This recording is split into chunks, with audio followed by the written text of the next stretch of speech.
Morning House Calls, sponsored by UK Healthcare. Welcome back to Mountain News This Morning. Today we are being joined by Dr. Joe Kingery of UK Healthcare. Thanks for joining us, Dr. Kingery. Thanks for having me. Today we're talking about sports injuries. Of course, back to school. A lot of kids are back to school. High school football season is just starting to gear up. We're in the first few weeks of that. Right. What can parents do to make sure that they are not going to have children who are victims of sports injuries, or if there is an injury that occurs, to make sure that kids not only recover but grow back properly? Right. So that's a great point. As you said, school's back in session, kids are out playing and they're excited, they're wanting to get back in the game, really wanting to do all the activities that are out there. One of the things I think we have to keep in mind is kind of the basics. You've got to have the kids doing stretches before they go out and play on the field. The tendency is the kids don't want to do that, they just want to get out and play ball.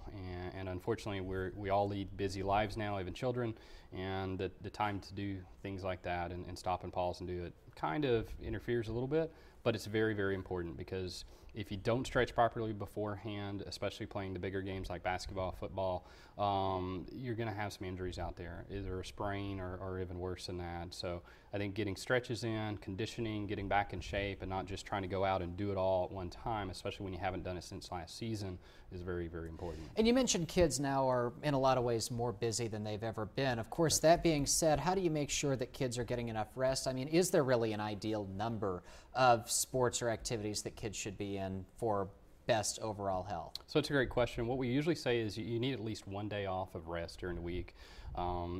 Kids play multiple sports now too, and a lot of those overlap. So the tendency is they want to go 7 days a week, nonstop playing sports, but they've got to have at least a day of rest in there to really let their body recover.